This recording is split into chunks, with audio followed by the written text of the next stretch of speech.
ಆತ್ಮಾವಲೋಕನ ನಿಮ್ಮ ವಾಹಿನಿಯ ಸಮಸ್ತ ಪ್ರೇಕ್ಷಕ ವೃಂದದವರಿಗೆ ಶ್ರೀಹರಿ ಮಾಡುವ ಸ್ವಾಗತ ಸುಸ್ವಾಗತ. ಆತ್ಮೀಯರೇ, ಆತ್ಮೀಯ ಶ್ರೋತೃ ವೃಂದದವರೇ, ತುಂಬಾ ಕೃತಜ್ಞತೆ ಆಗಿ ಈ ಒಂದು ನನ್ನ ಯೂಟ್ಯೂಬ್ ವಾಹಿನಿಯನ್ನ 2.25 ವರ್ಷ ನಾನು ಎಳೆದಿದ್ದೇನೆ. ಈ ಒಂದು ನನ್ನ ಚಿಂತನಾ ಲಹರಿಯಲ್ಲಿ ಅಂದ್ರೆ ನಾನು ಏನು ಹೇಳ್ತಾ ಇದ್ದೇನೆ ಅಂತಂದ್ರೆ, ಈ ಒಂದು ವಾಹಿನಿಯನ್ನ ಪ್ರಾರಂಭ ಮಾಡಿ 2.25 ವರ್ಷ ಆಯಿತು. ಸುಮಾರು 677 ಮಂದಿ ಚಂದಾದಾರರಾಗಿದ್ದೀರಿ. ಧನ್ಯವಾದಗಳು. ನನ್ನ ಕಾರ್ಯಕ್ರಮವನ್ನ ಸಾಕಷ್ಟು ಜನ ಮೆಚ್ಚಿಕೊಂಡಿದ್ದೀರಿ. ನನ್ನ ಬೆನ್ನಿಂದ ನಿಂತು ಆಶೀರ್ವಾದ ಮಾಡ್ತಾ ಇದ್ದೀರಿ. ಎಲ್ಲರಿಗೂ ಕೃತಜ್ಞತೆಯನ್ನು ಸಲ್ಲಿಸ್ತಾ, ವಿಶೇಷವಾಗಿ ನನಗೆ ಪರಿಚಯನೇ ಇಲ್ಲದಂತ ವ್ಯಕ್ತಿಯಾದಂಥ ನಂಜುಂಡ ವಿದ್ವಾಂಸರಾದ ನಂಜುಂಡ ಸ್ವಾಮಿಯವರನ್ನ ನಾನು ಅವರ ಫೇಸ್ಬುಕ್ ಪೇಜ್ನಲ್ಲಿ ಅವರ ಒಂದು ದೂರವಾಣಿ ಸಂಖ್ಯೆಯನ್ನ ಪತ್ತೆ ಮಾಡಿ ಅವರ ಮನೆಗೆ ನಾನು ಹೋದಾಗ ಅವರು ನನಗೆ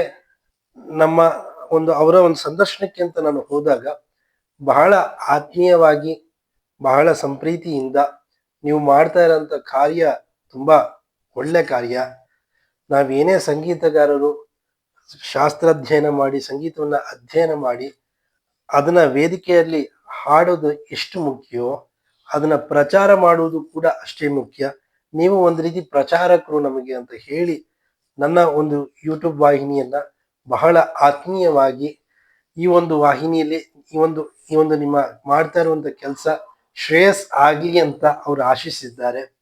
ಅವರನ್ನು ಕೂಡ ಕೃತಜ್ಞತೆಯನ್ನ ಸಲ್ಲಿಸುತ್ತಾ, ನನಗೆ ಈ ಒಂದು ಯೂಟ್ಯೂಬ್ ವಾಹಿನಿಯನ್ನ ಆರಂಭ ಮಾಡಿ ಅಂತ ಹೇಳಿದಂತಹ ನನ್ನ ಟ್ರೈಡನ್ ವಾಲ್ಸ್ ಕಂಪನಿಯ HR ಆದಂತಹ ಅವರು ನಾನು ಅವರ ಸಂಸ್ಥೆಯಲ್ಲಿ ಕೆಲಸ ಮಾಡ್ತಿದ್ದಾಗ ಅಚಾನಕ್ ಆಗಿ ನಾವು ಕಾಫಿ ಕುಡಿಯೋ ಸಂದರ್ಭದಲ್ಲಿ ಅವರು ನನ್ನನ್ನು ಕರೆದು, ನಾನು ನಾಟಕ ಕಲಾವಿದನೇ, ಹೇಳಿ ನೀವೇನು ಕಾರ್ಯಕ್ರಮ ಮಾಡಿದಿರ. ನಾನು ಅಲ್ಲಿವರೆಗೂ ನಾನು ಫೇಸ್ಬುಕ್ ಅಲ್ಲಿ ಮಾತ್ರ ಅಪ್ಲೋಡ್ ಮಾಡ್ತಾ ಇದ್ದೆ. ಫೇಸ್ಬುಕ್ ಅಲ್ಲಿ ನಾನು ಮಾಡಿರೋ ಅಂತ ಕಾರ್ಯಕ್ರಮ ಅಂತಂದ್ರೆ ಒಂದು ಶಿವರಾಮ್ ಕಾರಂತರದ ಬಗ್ಗೆ ಒಂದು 10 ನಿಮಿಷ ಮಾಡಿದ್ದ ವಿಡಿಯೋನ ಅವ್ರ ಮುಂದೆ ಪ್ಲೇ ಮಾಡಿ ತೋರಿಸ್ದೆ. ನೀವು ತುಂಬಾ ಚೆನ್ನಾಗಿ ಮಾಡ್ತಿದ್ದೀರಿ, ಯಾಕೆ ಒಂದು ಯೂಟ್ಯೂಬ್ ವಾಹಿನಿಯನ್ನ ಆರಂಭ ಮಾಡಬಾರ್ದು ಅಂತ ಯಶವಂತ್ ಅಂತ ಅವರ ಹೆಸರು, HR ಯಶವಂತ್ ಸರ್ ನನ್ನ ಈ ಒಂದು ವಾಹಿನಿಯನ್ನ ಅಧಿಕೃತವಾಗಿ ಅಲ್ಲಿವರೆಗೂ ನನಗೆ ಯೂಟ್ಯೂಬ್ ಬಗ್ಗೆ ಏನೇನು ಗೊತ್ತಿರ್ಲಿಲ್ಲ. ಈ ಒಂದು ಯೂಟ್ಯೂಬ್ ಅಲ್ಲಿ ಸುಲಭವಾಗಿ ಅದನ್ನ ನಾವು ಹಣ ಇಲ್ದೇನೆ ಒಂದು ಚಾನೆಲ್ನ ಸುಲಭ ಕ್ರಿಯೇಟ್ ಮಾಡ್ಬೋದು, ಓಪನ್ ಮಾಡ್ಬೋದು ಅಂತ ಅಲ್ಲಿವರೆಗೂ ನನಗೆ ಗೊತ್ತೇ ಇರಲಿಲ್ಲ. ನನಗೆ ಈ ಒಂದು ಯೂಟ್ಯೂಬ್ ಅನ್ನ ಒಂದು ಚಾನೆಲ್ ಓಪನ್ ಮಾಡಿ ಅದರಲ್ಲಿ ನೀವೊಂದು ಮಾಡ್ತಾರೆ ಕಾರ್ಯಕ್ರಮ, ಒಂದು ರೀತಿ ವಿಚಾರ ಲಹರಿನ ಸಮಾಜಕ್ಕೆ ಹಂಚ್ತಿದ್ದೀರಿ, ಇದು ಬಹಳ ಉಪಯುಕ್ತವಾದದ್ದು ಅಂತ ಹೇಳಿ ಬೆನ್ತಟ್ಟದವರು ಅವರು. ಅಂದ್ರೆ ಒಂದು ಸಾಮಾನ್ಯವಾಗಿ ಒಂದು ಸಂಸ್ಥೆನಲ್ಲಿ ಔಟ್ ಆಫ್ ಸಿಲೆಬಸ್ ಮಾತಾಡೋದೇ ಇವತ್ತಿನ ಕಾಲಘಟ್ಟದಲ್ಲಿ ನಾವು ಯಾರೊಬ್ಬ ವ್ಯಕ್ತಿ ಔಟ್ ಆಫ್ ಸಿಲೆಬಸ್ ಮಾತಾಡ್ತಿದ್ದಾನೆ ಅಂತ ಅಂದ್ರೆ ಅವನ ಮನೆ ಕಳ್ಸೋದ್ರ ಕಡೆ ಯೋಚನೆ ಮಾಡ್ತಿರ್ತಾರೆ ಮ್ಯಾನೇಜರ್ಗಳು ಮತ್ತು ಎಲ್ಲರೂ.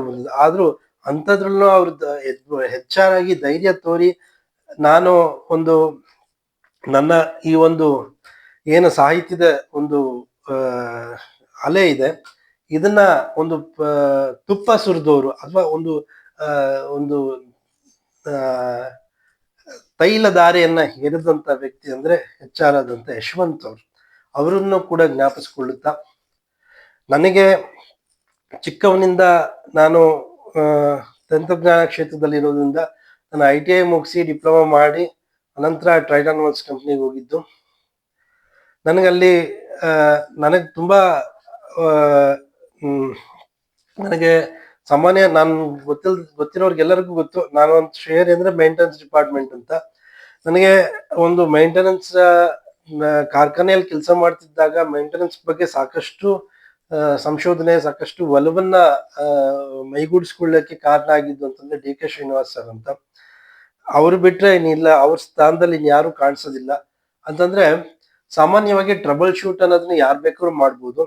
ಆದ್ರೆ ಒಂದು ವಿಶೇಷತೆ ಏನಂತಂದ್ರೆ, ಏನ್ ಸಮಸ್ಯೆ ಇದೆ ಅದು ಇವ್ರಿಗೆ ಹೇಳಿದ್ರೆ ಸಾಕು, ಅದಕ್ಕೊಂದು ಮಾರನೇ ದಿನ ಯಂತ್ರನೇ ರೆಡಿ ಮಾಡ್ಬಿಟ್ಟಿರ್ತಾರೆ, ಅದಕ್ಕೊಂದು ಮೆಷಿನ್ ರೆಡಿ ಆಗೋಗಿರುತ್ತೆ.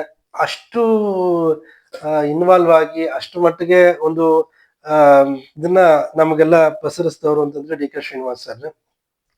ಮತ್ತು ಇನ್ನು ಟ್ರೈಟನ್ ವರ್ಕ್ಸ್ ನಲ್ಲಿ ನಾನು ಜ್ಞಾಪಿಸ್ಕೊಳ್ಳೇಬೇಕಾದ ವ್ಯಕ್ತಿ ಅಂತಂದ್ರೆ ವಿನಾಯಕ್ ಭಟ್ ಅಂತ. ಅವರಲ್ಲಿ HR ಆಗಿದ್ದವರು. ಅವರಲ್ಲಿ HR ಆಗಿ ಅವರೇ ನನ್ನನ್ನ ಮೊದಲನೇ ಬಾರಿಗೆ ಈ ಒಂದು ಏನು ನಾನು ಈ ಒಂದು ಇಂಡಸ್ಟ್ರಿಯಲ್ ಇದಕ್ಕೆ ಸಂಬಂಧಪಟ್ಟ ಹಾಗೆ ಆ ಒಂದು ಫ್ಯಾಕ್ಟ್ರಿ ಕೆಲಸನ ಆಯ್ಕೆ ಮಾಡಿಕೊಂಡಾಗ ಅವರು ನನ್ನ ಆಯ್ಕೆ ಮಾಡಿದ್ದು ಒಂದು ನನಗೆ ಪುಣ್ಯ ಲಭಿಸಿದಂತ. ಅದು ಏನೇ ಆವತ್ತಿನ ದಿನದಲ್ಲಿ ನನಗೆ ಬರ್ತಿದ್ದ ಸಂಬಳ ಕಡಿಮೆ ಇರ್ಬೋದು, ಆದ್ರೂ ಒಂದು ಸ್ವಲ್ಪನಾದ್ರೂ ಆ ಒಂದು ಯಂತ್ರವಿದ್ಯೆಯನ್ನ ಪರಿಪೂರ್ಣವಾಗಿ ಅಲ್ಲದೆ ಇದ್ರು ಒಂದು ಬೊಗಸೆ ಅಷ್ಟಾದ್ರೂ ಅರ್ಥ ಮಾಡಿಕೊಳ್ಳಿಕ್ಕೆ ಅವಕಾಶ ಕೊಟ್ರಲ್ಲ, ಹಾಗಾಗಿ ನಾನು ಜ್ಞಾಪಿಸ್ಕೊತೀನಿ. ಇನ್ನೊಂದು ವಿಶೇಷತೆ ಏನಂತಂದ್ರೆ, ಇವತ್ತಿನ ವಿಶ್ವೇಶ್ವರ ಭಟ್ ಅವರ ವಿಶ್ವವಾಣಿ ಪತ್ರಿಕೆಯಲ್ಲಿ ಅವರ ಅಂಕಣ ಪ್ರತಿ ವಾರ ಭಾನುವಾರ ಕೂಡ ಬರ್ತಾ ಇದೆ. ಒಬ್ರು HR ಆಗಿ ಕೂಡ ಅವರು ಕೇವಲ ಆಡಳಿತಾತ್ಮಕ ವಿಚಾರ ಅಲ್ಲದೆ ಕೂಡ ಅವರ ಪ್ರತಿಭೆಯನ್ನ ಒಬ್ಬ ಬರಹಗಾರರಾಗಿಯೂ ಕೂಡ ಮೈಗೂಡಿಸ್ಕೊಂಡಿದ್ದಾರೆ, ಅದನ್ನ ಅವರು ಪಸರಿಸ್ತಿದ್ದಾರೆ. ಹಾಗಾಗಿ ನನಗೆ ಅವರು ಪ್ರಾತಸ್ಮರಣೀಯರು. ಆಮೇಲೆ ನಾನು ಹುಟ್ಟು ಬೆಳೆದಿದ್ದಲ್ಲ ಮೈಸೂರಿನಲ್ಲಿ ಓಡಾಡಿದ ಸ್ಥಳಗಳು, ಮೈಸೂರಿನಲ್ಲಿ ಸಾಕಷ್ಟು ಜನರ ಒಂದು ಒಡನಾಟ. ನಾನು ಸೇಫ್ಟೇರಾಗಿ ಹೋದಾಗ ಅಲ್ಲಿ ನಾನು ನೆನಪು ಅಂತಂದ್ರೆ ವೆಂಕಟೇಶ್ ಮೂರ್ತಿ ಸರ್, ಅವರು ನನಗೆ ಅಲ್ಲಿ ಸಾಕಷ್ಟು ನೆರವಾಗಿದ್ದಾರೆ ತಂತ್ರಜ್ಞಾನ ವಿಚಾರದಲ್ಲಿ. ಆಮೇಲೆ ಹಿರಿಯ ವಿಜ್ಞಾನಿಗಳನ್ನು ಕೂಡ ಜ್ಞಾಪಿಸ್ಕೊಳ್ಳೋದಾದ್ರೆ ಕೊಳ್ಳೇಗಾಲ ಶರ್ಮಾ ಅಂತ ಹೇಳಿ, ಅವರು ಮೈಸೂರಿನಲ್ಲಿ ಹಿರಿಯ ವಿಜ್ಞಾನಿಗಳು, ಅವರು ಕೂಡ ನಾನು ಜ್ಞಾಪಿಸ್ಕೋತೀನಿ. ಹಾಗೆ ಮಂಜುನಾಥ್ ಬೈಂದೂರ್ ಸರ್ ಅಂತ, ಅವ್ರನ್ನು ನಾನು ಜ್ಞಾಪಿಸ್ಕೋತೀನಿ. MG ಬೈಂದೂರ್ ಅಂತ ಸಾಕಷ್ಟು ವಿಚಾರದಲ್ಲಿ ಜ್ಞಾಪಿಸ್ಕೋತೀನಿ. ಹಾಗೆ ಒಂದು ಸಾಹಿತ್ಯದ ಈ ಒಂದು ಆಂದೋಲನದಲ್ಲಿ KB ಗಣಪತಿ ಸರ್ನಂತೂ ನಾನು ಮರೆಯೋದಿಲ್ಲ. ಸ್ಟಾರ್ ಆಫ್ ಮೈಸೂರಿನ ಸಂಸ್ಥಾಪಕರು, ನಿರ್ದೇಶಕರಾಗಿದ್ದವರು. ಇವತ್ತು ಅವರ ಮಗ ಆದಂತ ವಿಕ್ರಮ್ ಮುತ್ತಣ್ಣ ಸರ್ ನಡೆಸ್ತಾ ಇದ್ದಾರೆ ಆ ಸಂಸ್ಥೆನ. ಒಟ್ಟಿನಲ್ಲಿ ಮೈಸೂರಿನಲ್ಲಿ ನಾನು ಸಾಕಷ್ಟು ಓಡಾಡಿ ಬೆಳೆದಿದ್ದು, ವಾತಾವರಣ ಇವೆಲ್ಲವನ್ನು ಒಂದು ತಲೆಯಲ್ಲಿ ಇತ್ತು. ಅದನ್ನ ಹೇಗೆ ನಾನು ಒಂದು ರೀತಿ ಅದನ್ನ ಒಂದು ಹೊರ ಸೂಸ್ಬೋದು ಅಂತಂದಾಗ ಈ ಒಂದು ಯೂಟ್ಯೂಬ್ ಚಾನೆಲ್ನ ತೆರೆದಿದ್ದಾಯ್ತು. ಅದಕ್ಕೆ ಸಾಕಷ್ಟು ಪ್ರಾರಂಭದಲ್ಲಿ ವಿಚಾರಗಳನ್ನ ಹುಡುಕದೆ ಬಹಳ ಕಷ್ಟ ಆಗ್ತಿತ್ತು. ಆದ್ರೂ ಹೇಗೋ ಒಂದು ವಿಚಾರಗಳನ್ನ ಮಾಡಿ ಒಂದು ರೀತಿ 6ಕ್ಕೇರಿದೆ 3ಕ್ಕಿಳಿದೆ ಅಂತಾರಲ್ಲ, ಒದ್ದಾಡಿ ಒಂದು ಇವತ್ತು ನಾಳೆ ಅದು ಇದು ಅಂತ ನಾಕಾರ ಕಾರ್ಯಕ್ರಮಗಳು ಮಾಡಿದ್ದಾಯ್ತು. ಹೀಗೆ ಮಾಡ್ತಾ ಸಾಕಷ್ಟು ಜನ ಹೇಳಿದ್ರು, ನೀನು ಒಬ್ನೇ ಕಾಣಿಸ್ಕೊಂಡ್ರೆ ಸರಿ ಹೋಗಲ್ಲ ನೋಡೋರ್ಗೆ, ಹಾಗಾಗಿ ಬೇರೆ ಬೇರೆ ಪ್ರತಿಭಾವಂತರನ್ನು ನೀನು ಯಾಕೆ ಸಂದರ್ಶನ ಮಾಡಬಾರ್ದು ಅಂತ ಕೇಳಿದ್ರು. ಅದಕ್ಕೆ ನಾನು ಪ್ರಾರಂಭದ ದಿನಗಳಲ್ಲಿ ನಾನು ಉತ್ತರಿಸ್ತಿದ್ದೆ. ಉತ್ತರ ನನ್ನದು ಇಂತಾಗಿತ್ತು, ನೋಡಿ, ದೊಡ್ಡ ವ್ಯಕ್ತಿಗಳನ್ನ ಕಾಣ್ಬೇಕು ಅಂದ್ರೆ ನಾವು ಅವ್ರ ಅರ್ಧದಷ್ಟಾರು ದೊಡ್ಡ ವ್ಯಕ್ತಿಗಳು ಆಗಿರ್ಬೇಕು, ಇಲ್ಲ ಕಾಲ್ ಬಗನವ್ರು ಆಗಿರ್ಬೇಕು, ಇಲ್ಲ ಅವ್ರು ಅಲ್ಲಿರ್ತಾರೆ ನಾವ್ ಇಲ್ಲಿರ್ತೀವಿ, ಅವ್ರನ್ನ ನಾವು ಕತ್ತೆತ್ತಿ ಹಿಂಗ್ ನೋಡಕ್ ಆಗಲ್ಲ. ಅದು ಒಂದ್ ರೀತಿ ನಾನು ಕೊಡ್ತಿದ್ದ ಉತ್ತರ. ಪ್ರಾರಂಭದಲ್ಲಿ ನನಗೆ ಹಣಕಾಸು ಇದ್ರ ಮೇಲೆ ಹೂಡಿಕೆ ಮಾಡಕ್ ಆಗದೆ ಇದ್ರಿಂದ ನನಗೆ ಅವತ್ತಿನ ಕಾಲದಲ್ಲಿ ಸ್ಯಾಮ್ಸಂಗ್ J2 ಮೊಬೈಲನ್ನೇ ಉಪಯೋಗಿಸಿ, ಶುರುನಲ್ಲಿ ಮಾಡಿರೋದೆಲ್ಲ ಸ್ಯಾಮ್ಸಂಗ್ J2ನೇ. ಆ ಒಂದು ಮೊಬೈಲೇ ನನಗೆ ಸಾಕಷ್ಟು ನೆರವಾಗಿದ್ದು. ಈಗೇನ ನಾನು ಹೊಸ ಮೊಬೈಲ್ ತಗೊಂಡು ನಾನು ಇವತ್ತಿನ ದಿನದಲ್ಲಿ ಒಂದು ಯೂಟ್ಯೂಬ್ ಕಾರ್ಯಕ್ರಮ ಮಾಡ್ತಿರ್ಬೋದು. ಆದ್ರೂ ನನಗೆ ಚಿಕ್ಕವನಲ್ಲಿ ತುಂಬಾ ಸಂಗೀತದ ಮೇಲೆ ಒಲವಿತ್ತು.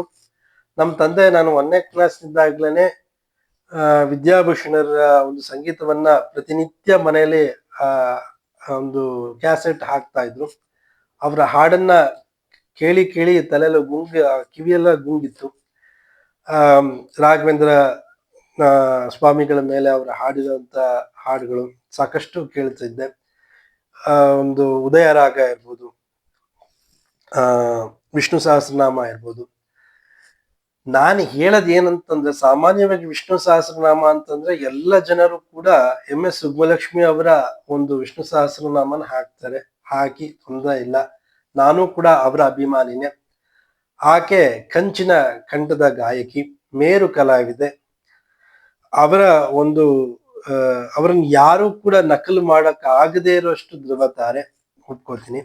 ಆದರೆ ಅಧ್ಯಯನದ ದೃಷ್ಟಿಯಿಂದ ಅಥವಾ ಕೇಳ್ಮೆಯ ದೃಷ್ಟಿಯಿಂದ ನೋಡೋದಾದ್ರೆ ತುಂಬಾ ವೇಗವಾಗಿ ಅವರ ಹಾಡೋದನ್ನ ನಾವು ಅದನ್ನ ಪದಗಳನ್ನ ವಿಂಗಡಿಸಿ ಅರ್ಥ ಮಾಡ್ಕೋದು ಬಹಳ ಕಷ್ಟ. ಆದ್ರೆ ನಾನು ತುಂಬಾ ಸಲ ನಾನು ಇದನ್ನ ಅಧ್ಯಯನ ಮಾಡಿ ನಾನೇ ಸುಮ್ಮನೆ ಸೂಕ್ಷ್ಮವಾಗಿ ಹೇಳ್ತಾ ಇದ್ದೇನೆ, ಹಲ್ಲಗೆಳೆಯೋದಕ್ಕೆ ಅಂತ ಅನ್ಕೋಬೇಡಿ, ಆ ದೃಷ್ಟಿಯಿಂದಲ್ಲ. ವಿದ್ಯಾಭೂಷಣರ ಒಂದು ವಿಷ್ಣು ಸಹಸ್ರನಾಮ ಕೇಳಿದಾಗ ಬಹಳ ವೇಗವಾಗಿ ಹಾಡಿಲ್ಲ ಅವರು, ಬಹಳ ಒಂದು ಮೆಲು ಧ್ವನಿಲಿ ಬಹಳ ನಿಧಾನಕ್ಕೆ ವಿಸ್ತರಿಸಿರೋದ್ರಿಂದ ಒಂದು ರೀತಿ ಪ್ರಾರಂಭದ ವಿಷ್ಣು ಸಹಸ್ರನಾಮ ಕಲಿಯ ಒಂದು ಹುಮ್ಮಸ್ಸಿನ ಪ್ರಾರಂಭದ ವಿದ್ಯಾರ್ಥಿಗಳಿಗೆ ಅಥವಾ ಕಲಿಯ ಒಂದು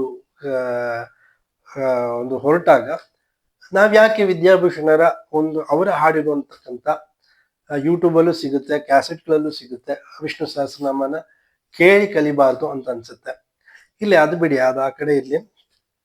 ಈ ಒಂದು ಮೃದಂಗನ ನಾನು ಗಾನ ಭಾರತಿಯಲ್ಲಿ ವಿದ್ವಾನ್ VS ರಮೇಶ್ ಸರ್ ಹತ್ರ ನಾನು 1 ವರ್ಷಗಳ ಕಾಲ ನಾನು ಮೃದಂಗ ಅಭ್ಯಾಸ ಮಾಡಿದೆ. ಕಾರಣಾಂತರಗಳಿಂದ ಅವತ್ತಿನ ದಿನ ನಾನು 9ನೇ ತರಗತಿ ಇದ್ದ ಒಂದು ದೃಷ್ಟಿಯಿಂದ 10ನೇ ತರಗತಿಗೆ ತೊಂದರೆ ಆಗುತ್ತೆ ಅಂತ